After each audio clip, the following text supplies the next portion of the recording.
Oke, Assalamualaikum warahmatullahi wabarakatuh. Selamat pagi semuanya. Kita bertemu lagi dalam mata kuliah Geografi Lingkungan dan Sumber Daya.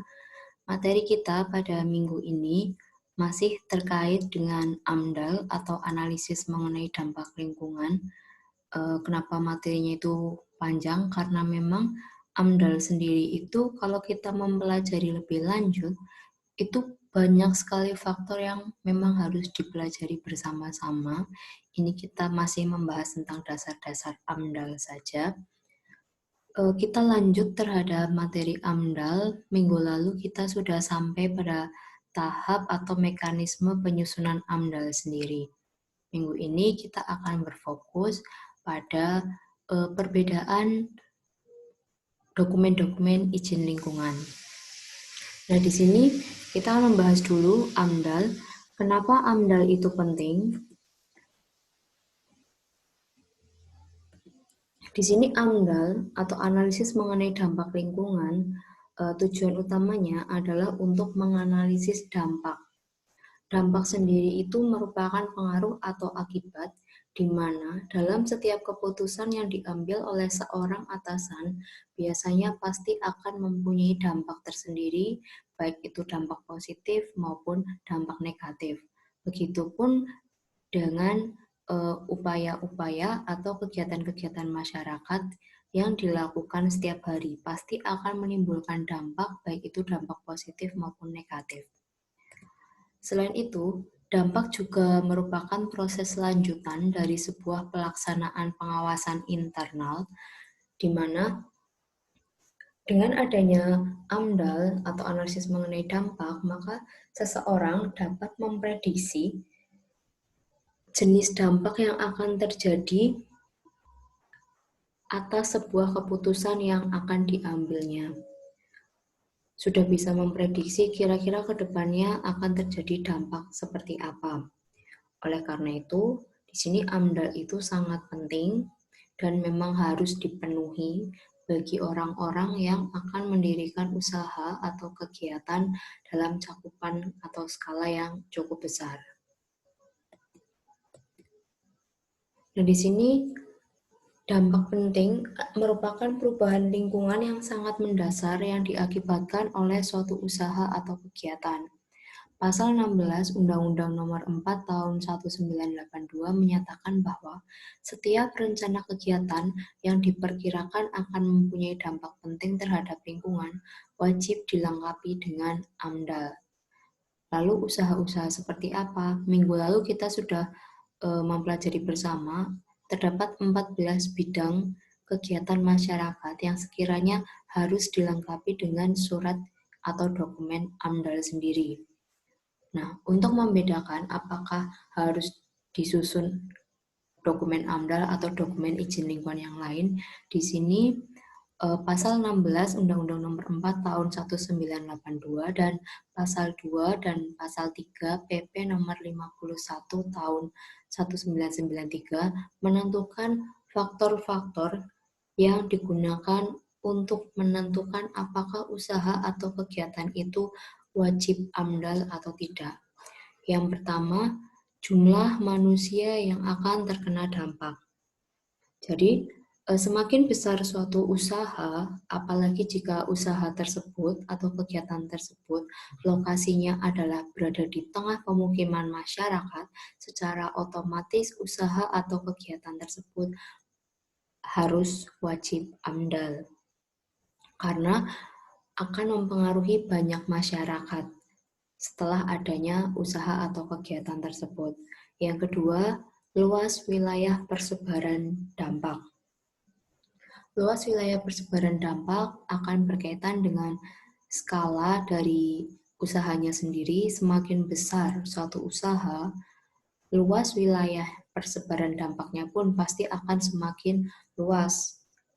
Kita bisa bandingkan suatu usaha yang dimiliki oleh masyarakat atau usaha kecil menengah, setidaknya hanya memerlukan mungkin berapa meter persegi saja sudah cukup. Berbeda halnya dengan bangunan usaha industri yang memerlukan sampai berhektar-hektar. Oleh karena itu di sini luas wilayah persebaran dampak akan menentukan apakah usaha tersebut wajib AMDAL atau tidak. Yang ketiga, lamanya dampak berlangsung. Lamanya dampak berlangsung di sini itu hasil dari prediksi seorang ahli. Apakah dari hasil prediksi tersebut dampak yang ada itu akan terjadi dalam jangka yang panjang atau tidak? Yang keempat, intensitas dampak. Semakin sering dampak itu terjadi atau mempengaruhi kehidupan masyarakat, maka usaha atau kegiatan wajib AMDAL. Yang kelima, banyaknya komponen lingkungan lain yang akan terkena dampak. Komponen lingkungan lain di sini itu bermacam-macam, karena kita tahu sendiri di sekitar kita itu banyak sekali komponen lingkungan, baik itu air, tanah, tanaman, hewan. Semakin banyak komponen lingkungan yang mengalami kerusakan, maka usaha tersebut wajib AMDAL. Yang keenam, sifat kumulatif dampak. Jadi, seberapa besar dampak itu akan mempengaruhi bagi kehidupan masyarakat sendiri. Yang ketujuh, berbalik atau tidak berbaliknya dampak. Nah, dampak ini itu bisa positif ataupun negatif. Ketika suatu usaha dinyatakan pada awal tahap perencanaan, dinyatakan ternyata memberikan dampak negatif, setelah itu si pengusahanya akan melakukan perubahan, strategi perubahan, dan pada akhirnya akan menimbulkan dampak yang positif atau berbalik, yang awalnya negatif menuju positif, maka usaha atau kegiatan tersebut tidak perlu menyusun dokumen AMDAL.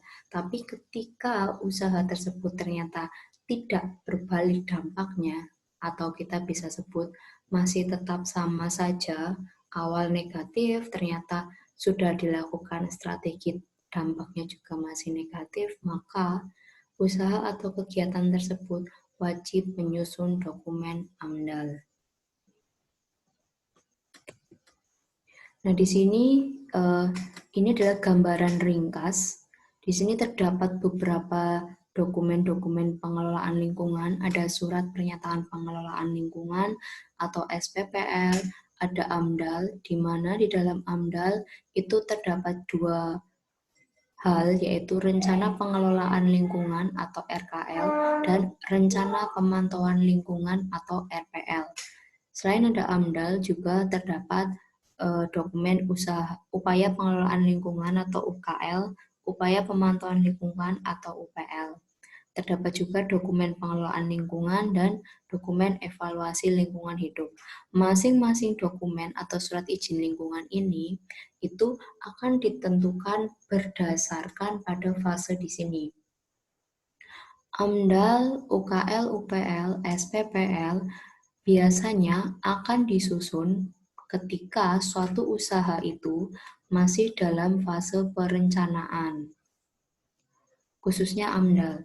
AMDAL itu disusun pada fase perencanaan di mana bangunan usaha atau kegiatannya itu belum berdiri, jadi masih dalam fase perencanaan saja. Nah, di sini ada suatu kegiatan di mana kegiatan ini pasti akan memiliki rencana kegiatan. Dari rencana kegiatan ini, si pengusaha itu tidak langsung harus membuat AMDAL, tapi akan dibedakan menjadi 3, SPPL, AMDAL, dan UKL-UPL. Bagaimana perbedaannya? Kapan harus menyusun dokumen SPPL, kapan harus menyusun dokumen UKL-UPL? Nanti di belakang kita akan mempelajari perbedaan-perbedaannya. Nah, selain pada tahap fase perencanaan, di sini kegiatan juga akan dipengaruhi dari fase konstruksi atau operasi, di mana pada fase konstruksi ini, suatu usaha atau kegiatan sudah memiliki izin usaha. Jadi di sini sudah ada bangunan usaha atau kegiatannya, di mana usaha ini itu dulu pada saat awal pembangunan pasti sudah melakukan kegiatan wajib AMDAL. Nah, dokumen wajib AMDAL yang dulu pernah disusun itu harus selalu dilakukan MONEF atau monitoring dan evaluasi, di mana MONEF tersebut bisa dalam bentuk dokumen pengelolaan lingkungan hidup atau DPLH ataupun melalui audit lingkungan yaitu dokumen evaluasi lingkungan hidup. Perbedaan ini juga nanti akan kita bahas di belakang. Yang jelas di sini yang perlu saudara pahami adalah masing-masing izin pengelolaan lingkungan itu akan disusun berdasarkan pada fasenya, berdasarkan pada skala besarannya, dan berdasarkan pada lingkup dampaknya sendiri. AMDAL, UKL, UPL, SPPL disusun pada fase perencanaan, khususnya AMDAL, fase perencanaan. Beda halnya dengan fase konstruksi atau operasi di mana sudah memiliki izin usaha, maka dokumen yang perlu disusun adalah dokumen pengelolaan lingkungan hidup dan dokumen evaluasi lingkungan hidup.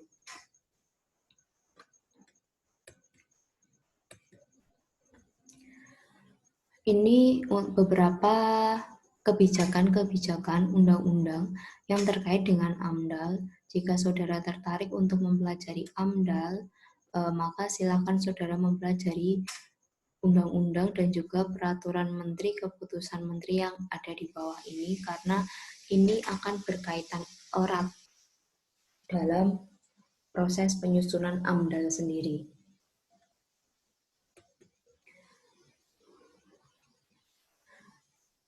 Di sini, menurut Undang-Undang Nomor 32 Tahun 2009 tentang Perlindungan dan Pengelolaan Lingkungan Hidup, terdapat tiga perbedaan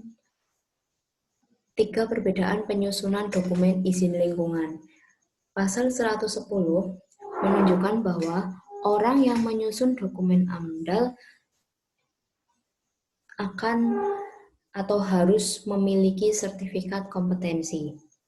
Pasal 111 ayat 1 menunjukkan bahwa pejabat yang memberikan izin lingkungan yang tanpa dilengkapi dokumen AMDAL atau UKL-UPL itu bisa mendapatkan sanksi baik pidana maupun perdata. Pasal 111 ayat 2, orang yang melakukan usaha atau kegiatan tanpa memiliki izin lingkungan. Nah, Undang-Undang Nomor 32 Tahun 2009 ini sudah menjelaskan tentang konsekuensi-konsekuensi ketika suatu usaha atau kegiatan masyarakat tidak dilengkapi dengan dokumen AMDAL. Sanksi tersebut yang pertama adalah pembinaan, jadi hanya dilakukan pembinaan saja. Yang kedua adalah sanksi administrasi. Ketika upaya pembinaan ini ternyata tidak mampu merubah usaha atau kegiatan yang ada, maka pemerintah berhak mengeluarkan sanksi administrasi bagi usaha atau kegiatan yang bersangkutan. Ketika sanksi administrasi ternyata tidak mampu mempengaruhi usaha atau kegiatan tersebut, maka pemerintah berhak untuk memberikan sanksi perdata. Dan ketika sanksi perdata ini ternyata juga tidak mampu merubah usaha atau kegiatan yang ada, maka yang terakhir akan dikeluarkan oleh pemerintah adalah sanksi pidana, di mana sanksi pidana ini yaitu 3 tahun pidana penjara dan 3 miliar rupiah denda. Maksimal 3 miliar rupiah denda. Oleh karena itu, setiap orang yang menyusun dokumen AMDAL itu wajib memiliki sertifikat kompetensi, pejabat yang memberikan izin pun itu harus dilengkapi dokumen yang lengkap, orang yang melakukan usaha pun harus memiliki izin lingkungan. Ketika terdapat orang yang melakukan usaha namun tidak memiliki izin lingkungan, maka pemerintah berhak mengeluarkan sanksi-sanksi ini. Namun yang menjadi permasalahan sekarang adalah ketika kebijakan yang ada itu sifatnya ada namun tidak ada. Karena banyak sekali usaha atau kegiatan yang tidak memiliki izin lingkungan namun tidak mendapatkan sanksi apapun. Nah, di sini saya akan menjelaskan sedikit tentang orang yang menyusun dokumen AMDAL. Orang yang menyusun dokumen AMDAL itu wajib memiliki sertifikat kompetensi. Kompetensinya kompetensi apa? Kompetensinya kompetensi terkait penyusunan AMDAL. Nah, kompetensinya sendiri itu terbagi menjadi 3 golongan. Ada golongan A, B, dan C. Di mana ketika saudara besok tertarik menjadi seorang ahli lingkungan dan mengikuti sertifikat kompetensi AMDAL A, maka saudara belum bisa menyusun dokumen AMDAL. Karena kompetensi A itu masih kompetensi dasar, saudara bisa menyusun dokumen AMDAL tapi harus dibarengi dengan orang yang lebih berpengalaman dalam menyusun AMDAL. Jadi, saudara bukan menjadi orang utama dalam penyusunan dokumen AMDAL tersebut. Tapi ketika saudara memiliki sertifikat kompetensi AMDAL B ataupun C, di situ baru saudara diperbolehkan untuk menyusun dokumen AMDAL sendiri. Kenapa sertifikat kompetensi ini tuh harus dilakukan bertahap? Karena dalam penyusunan dokumen AMDAL, kita tidak hanya melihat aspek lingkungan saja, tapi juga melihat aspek sosial, ekonomi, institusional atau kebijakan, budaya, dan lain sebagainya, di mana analisisnya akan komprehensif sehingga terdapat tingkatan-tingkatan untuk memenuhi kebutuhan sertifikasi kompetensi AMDAL sendiri. Itu info tambahan terkait dengan AMDAL. Kita lanjut lagi terkait dengan efektivitas AMDAL. AMDAL yang ada sekarang ini seringkali belum efektif digunakan dalam proses perencanaan karena beberapa hal. Yang pertama, AMDAL dilakukan terlambat atau setelah proyek berjalan. Padahal kita tahu sendiri, tadi saya juga sudah menjelaskan bahwa AMDAL disusun pada fase perencanaan di mana bangunan usaha atau kegiatannya itu belum ada. Jadi masih berbentuk blueprint, lalu disusunlah dokumen AMDAL. Namun permasalahan yang ada sekarang adalah banyak sekali pengusaha-pengusaha itu baru menyusun dokumen AMDAL setelah mendapatkan pembinaan dari pemerintah dan setelah bangunan usaha atau kegiatan tersebut berdiri atau berjalan. Sehingga dokumen AMDAL-nya itu tidak akan efektif. Yang kedua, tidak adanya pemantauan baik pada tahap pelaksanaan maupun operasional. Nah, di sini kelemahan dokumen lingkungan di Indonesia. Jadi, dokumen lingkungan itu bagus karena pada tahap perencanaannya itu tuh matang. Namun pada saat tahap pelaksanaan maupun operasional di sini terdapat kelemahan tidak adanya pemantauan yang dilakukan oleh pemerintah ataupun ahli lingkungan, sehingga seringkali pemerintah itu akan menyadari adanya dampak setelah terjadi suatu bencana atau dampak sendiri. Yang ketiga, AMDAL disalahgunakan untuk membenarkan suatu proyek. Nah, ini juga yang menjadi permasalahan karena di Indonesia seringkali pengusaha atau orang-orang yang tertarik untuk membangun usaha atau kegiatan itu beranggapan AMDAL itu hanya sebagai surat izin saja. Mereka tidak memperhatikan manfaat atau kegunaan dari AMDAL sendiri, di mana manfaatnya itu ternyata sangat besar, mampu meminimalisir kerusakan-kerusakan lingkungan. Namun mereka tidak paham akan itu, sehingga mereka hanya berpikiran yang penting dokumen AMDAL-nya selesai, berapapun itu akan siap untuk dikeluarkan, atau kasarannya mereka siap untuk membayar berapapun besarannya, yang penting dokumen AMDAL selesai. Nah, ketiga hal ini yang menyebabkan AMDAL di Indonesia itu belum efektif.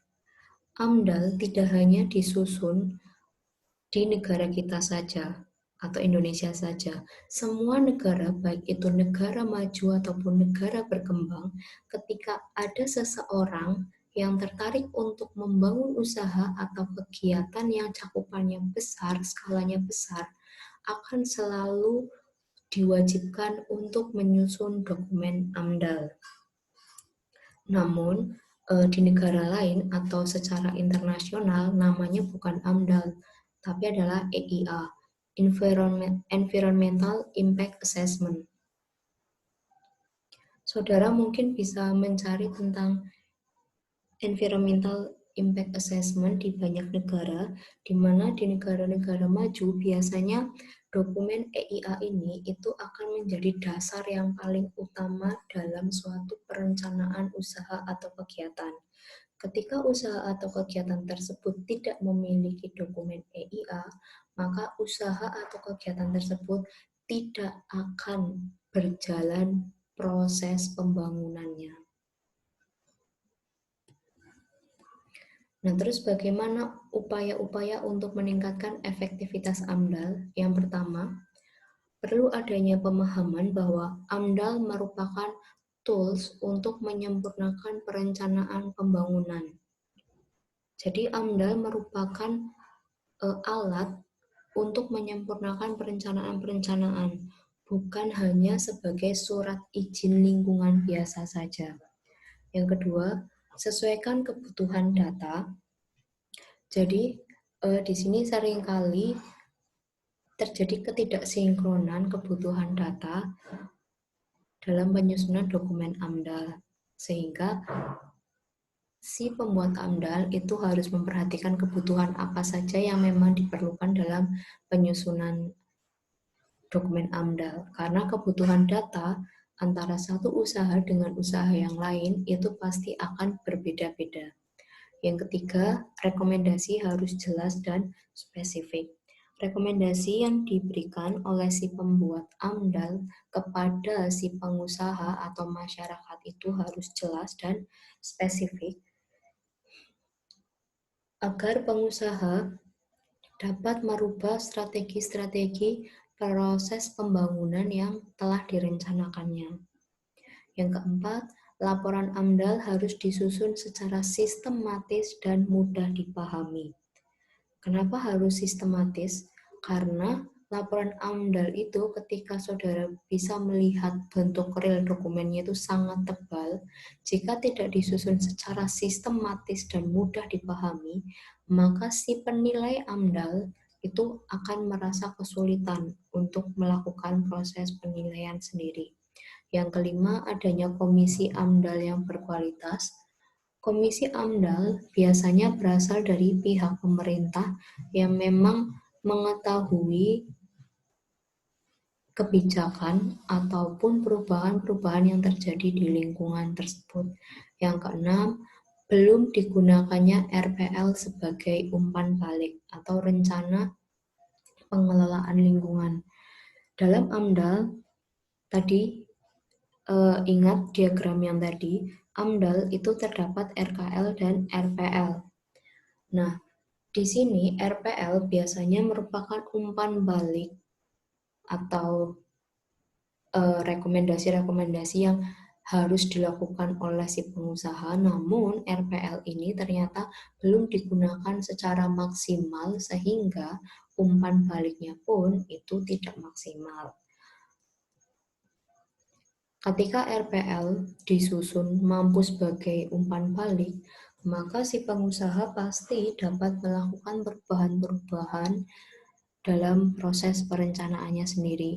6 langkah atau 6 upaya ini diharapkan dapat meningkatkan efektivitas AMDAL ke depannya. Namun permasalahan yang ada sekarang adalah AMDAL kita tidak tahu apakah ke depannya masih ada atau tidak, karena Di awal perkuliahan, saudara juga sudah saya jelaskan tentang kebijakan Omnibus Law yang ada sekarang. Memang masih berupa draft, tapi dalam draft Omnibus Law sendiri itu AMDAL sudah dihapus. Padahal AMDAL itu sangat penting.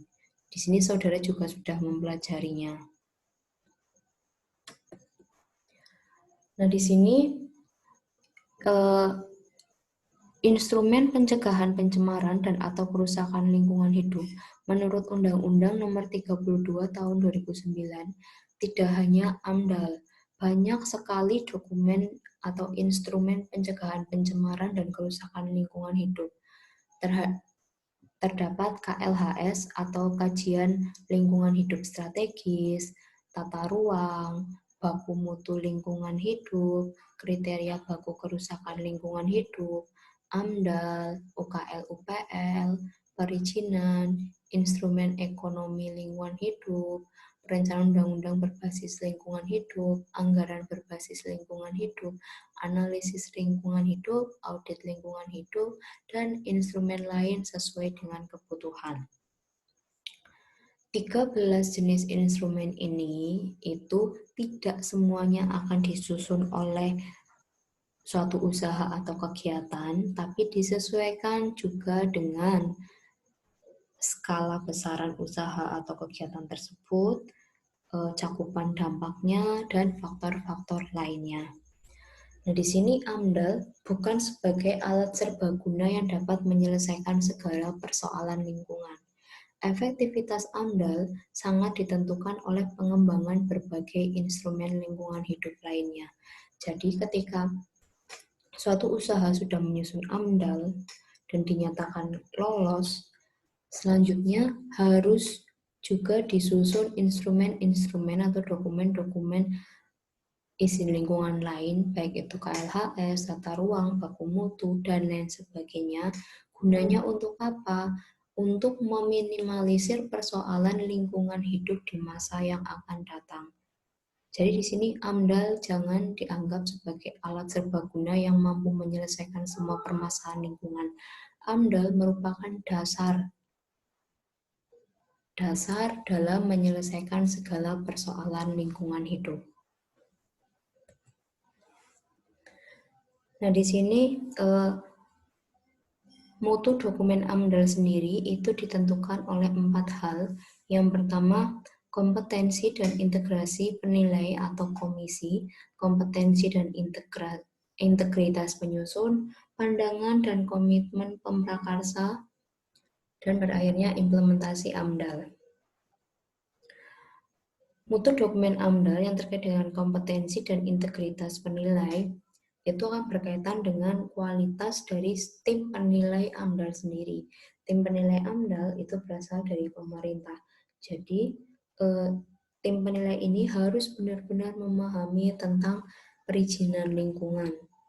Ketika mereka memiliki kompetensi tentang izin lingkungan yang baik, maka akan lebih mudah untuk menentukan apakah suatu dokumen AMDAL itu sesuai atau tidak. Tapi ketika kompetensinya itu rendah, maka tim penilai itu akan asal-asalan dalam melakukan penilaian. Yang kedua, kompetensi dan integritas penyusun. Ini akan berkaitan dengan orang yang menyusun dokumen AMDAL atau ahli lingkungan sendiri. Apakah si penyusun AMDAL ini itu sudah memiliki sertifikat kompetensi yang memadai atau belum?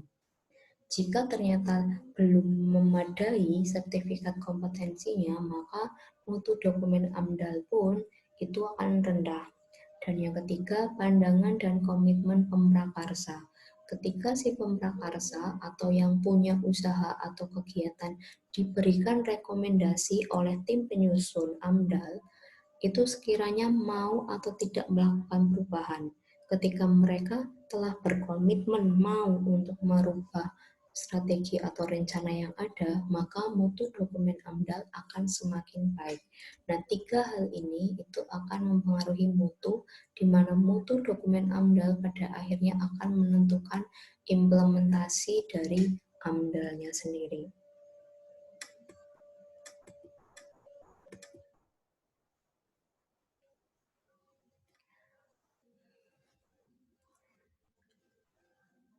Selanjutnya kita akan membahas beberapa perbedaan dokumen izin lingkungan sendiri. Yang pertama adalah Rencana Perlindungan dan Pengelolaan Lingkungan Hidup atau RPPLH, merupakan perencanaan tertulis yang memuat potensi, masalah lingkungan hidup, serta upaya perlindungan dan pengelolaan dalam kurun waktu tertentu, menurut Undang-Undang RI Nomor 32 Tahun 2019.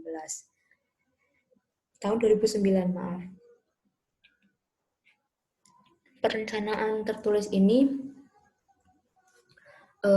akan membahas berbagai macam potensi-potensi yang ada, permasalahan-permasalahan yang ada, serta upaya-upaya perlindungan yang dapat dilakukan oleh suatu usaha atau kegiatan. RPPLH ini disusun setelah adanya bangunan atau pada saat tahap operasional.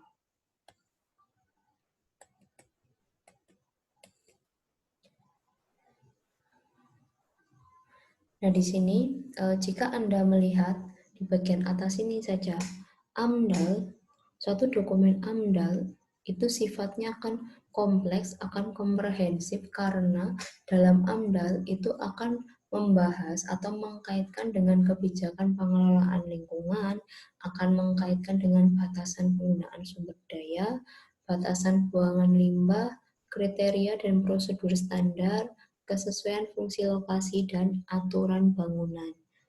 Semua ini akan dibahas dalam dokumen AMDAL sehingga dalam dokumen AMDAL itu tidak hanya aspek lingkungan saja, namun muncul aspek sosial, ekonomi, institusional, budaya, bahkan aspek struktural atau bangunan sendiri.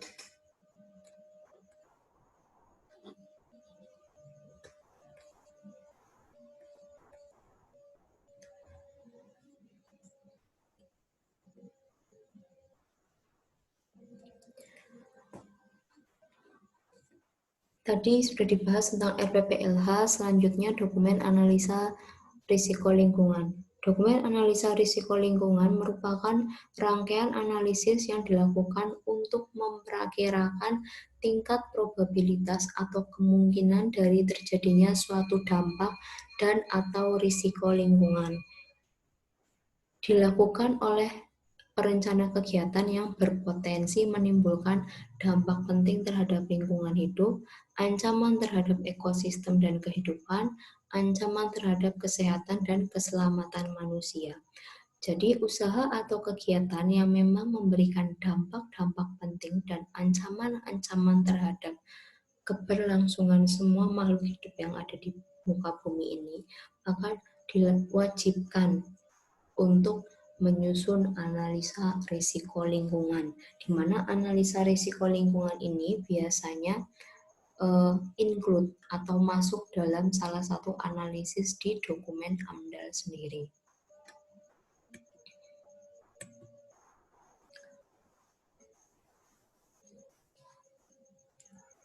Nah, di sini terdapat 3 perbedaan usaha atau kegiatan yang wajib memiliki izin lingkungan. Suatu usaha yang tidak diwajibkan untuk menyusun AMDAL ataupun UKL-UPL, maka usaha atau kegiatan tersebut wajib memiliki izin lingkungan. Tapi ketika suatu usaha itu sudah wajib AMDAL, maka usaha tersebut hanya menyusun AMDAL saja atau UKL-UPL saja, tergantung dengan ketentuan-ketentuan yang ada.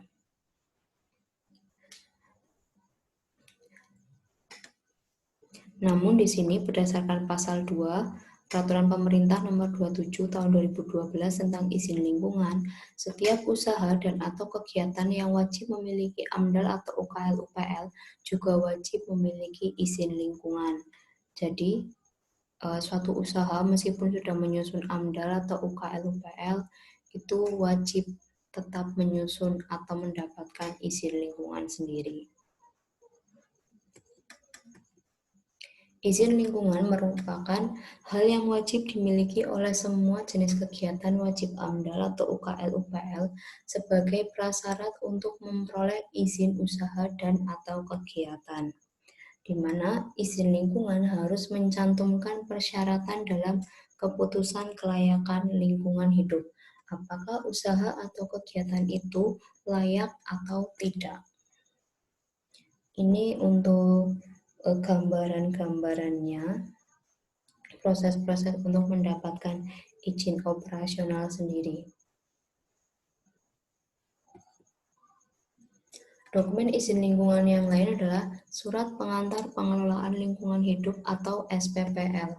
Surat merupakan surat pernyataan kesanggupan dari penanggung jawab kegiatan untuk melakukan pengelolaan dan pemantauan lingkungan hidup atas dampak lingkungan hidup dari kegiatannya. SPPL ini biasanya disusun setelah bangunan itu ada atau sudah beroperasi.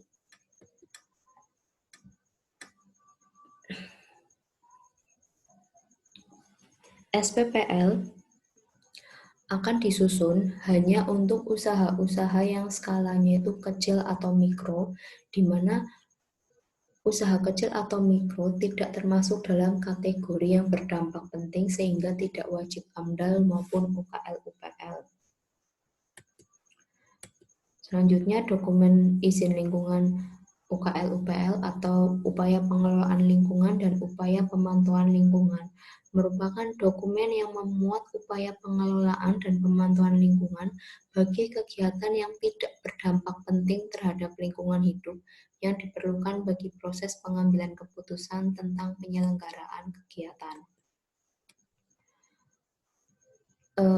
UKL-UPL ini hanya disusun untuk usaha atau kegiatan yang tidak termasuk dalam kriteria wajib AMDAL. Biasanya merupakan usaha atau kegiatan yang cakupannya itu kecil menengah. Contoh bengkel, rumah makan, itu wajib ada UKL-UPL-nya. Nah, di sini skema untuk pembagian kapan harus menyusun AMDAL, kapan harus menyusun UKL-UPL maupun SPPL. Usaha atau kegiatan yang wajib AMDAL itu merupakan usaha-usaha yang berdampak penting terhadap lingkungan. Sedangkan UKL-UPL disusun untuk kegiatan yang tidak berdampak penting terhadap lingkungan. Sedangkan SPPL, kegiatan tidak wajib UKL-UPL dan tidak berdampak penting serta merupakan usaha mikro dan kecil. Jadi di sini kalau AMDAL itu disusun untuk suatu usaha yang cakupannya besar atau mungkin industri-industri yang besar, sedangkan UKL-UPL itu untuk industri yang cakupannya kecil menengah atau contoh saja bengkel, sedangkan SPPL itu benar-benar usaha yang kecil atau mikro atau usaha rumahan, contoh usaha-usaha pembuatan kue kering. Itu tidak wajib menyusun UKL-UPL, mereka hanya diwajibkan untuk menyusun SPPL saja. Ketika semua usaha atau kegiatan mematuhi aturan ini, maka pengelolaan lingkungan itu akan lebih mudah, akan lebih efektif. Namun permasalahan yang ada sekarang adalah banyak sekali usaha atau kegiatan yang ternyata tidak mengikuti anjuran-anjuran atau kebijakan-kebijakan ini. Jadi banyak sekali yang tidak menyusun dokumen perizinan lingkungan yang pada akhirnya semakin menyebabkan kerusakan lingkungan di Indonesia semakin besar, di mana ketika kerusakan lingkungan semakin besar, akan banyak juga bencana-bencana yang terjadi di Indonesia sendiri. Itu saja materi kita pada minggu ini. Untuk materi AMDAL sudah selesai sampai di sini. Minggu depan kita akan membahas materi yang lain. Insya Allah kita akan membahas tentang UKL-UPL atau upaya pengelolaan dan pemantauan lingkungan sendiri. Buat hari ini, silakan saudara, seperti minggu lalu, silakan saudara melakukan pengambilan foto selfie di mana foto tersebut harus menunjukkan saudara sedang mendengarkan atau melihat video ini. Kemudian uploadlah foto selfie Anda dalam kolom diskusi yang akan saya buka di psikologi. Paling lambat upload foto selfie adalah tanggal 10 jam 10. Jadi saya harap semuanya dapat segera mengupload bukti presensi karena saya juga harus segera melaporkan tentang proses perkuliahan ini. Jadi saya harap kalian juga tetap aktif dalam setiap mata kuliah yang saudara ikuti di semester ini. Begitu saja materi kita pada minggu ini. Apabila saya ada salah kata, saya mohon maaf yang sebesar-besarnya. Wabillahi taufiq wal hidayah. Wassalamualaikum warahmatullahi wabarakatuh.